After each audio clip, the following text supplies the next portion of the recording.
This video is to give you a bit of background about the Homeric hero as shown in the Aeneid, and first I'm going to talk to you about Homer and the Iliad. So the key questions to take notes on as you're watching this video are: number 1, who was Homer and what did he write? Number 2, what happens in the Iliad? Number 3, what sorts of heroes exist in Homer's world? And number 4, what important values do we need to look out for in Homeric heroes? So firstly, a bit of background about Homer, the author of the Iliad. So he was a Greek epic poet, which meant that he wrote big, important poems about very grand themes such as war. Epic is an extended poem that goes on over a period of time, and the Aeneid is an example of an epic poem.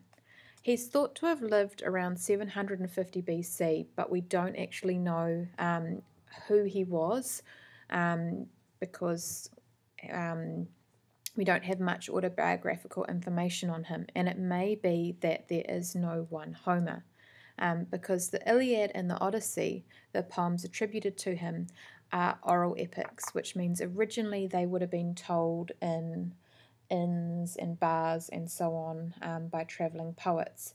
And so the Iliad and the Odyssey are sort of collated versions of these poems. So while we say that Homer wrote them, they're a collected version of an oral tradition.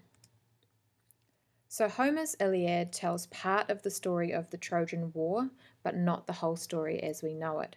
So he takes a small section beginning with the fight between Agamemnon and Achilles, and he ends off with the death of Hector. So we don't have the story of the judgment of Paris, which starts the whole thing, and we don't have, for example, the death of Achilles at the hands of Paris and the Trojan horse trick. It's just a small segment of the war.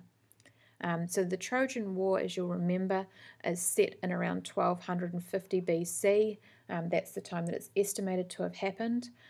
But instead of reflecting the culture in that time, it reflects the ideas and values of Homer's time in Greece.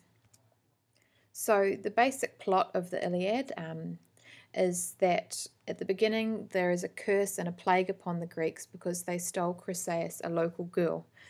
Quite often the Greeks, to entertain themselves, would steal local women to keep as prizes and almost as possessions, really.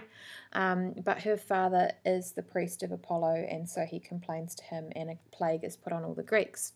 So to end this plague, Agamemnon returns her to her father, but then he wants to have a girl for himself, and so he takes Briseis off Achilles. Achilles is hugely outraged at this insult to his honour, and so he refuses to fight.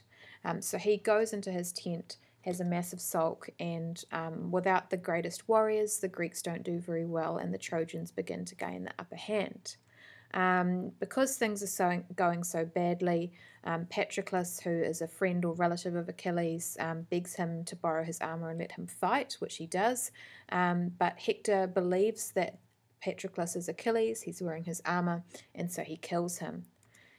Achilles is incredibly angered by the death of Patroclus, and so he finally returns to battle where he faces Hector in single combat and kills him. But instead of returning his body to his family, he mistreats it, tying it to the back of his chariot and riding in circles around Troy. So King Priam of Troy goes to Achilles to beg for his body back. And so the poem ends after this meeting with a temporary truce between the Greeks and the Trojans so that Hector can be buried. So as I said before, heroism in Homer really reflects the time period of Homer rather than the Trojan War. So it's the values come from a few hundred years later.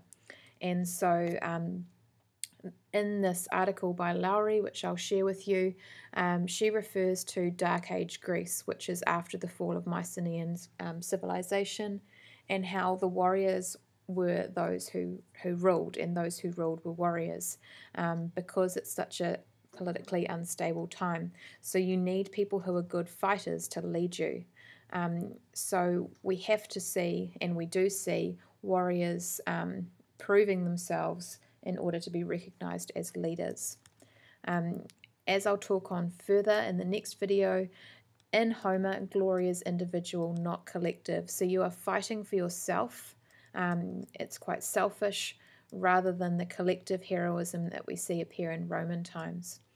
Heroism and glory is also an important way to become immortal. So men all die, but your story will live on. Finally, a few important Greek words just to be aware of before we start looking at Greek heroism. So the first one is arete, which refers to that excellence in battle, that prowess as a warrior.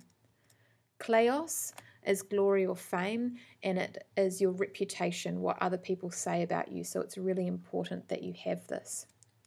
Time is honor, which is, the respect that people pay to you because of your arete and kleos.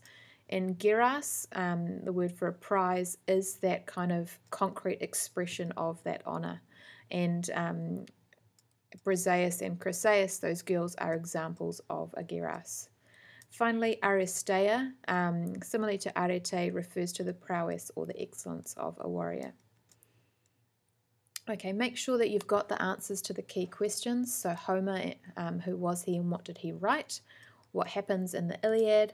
The sorts of heroes that exist in Homer's world, and the important values we should look out for in Homeric heroes. Make sure you've got these notes because they'll be really important for your internal.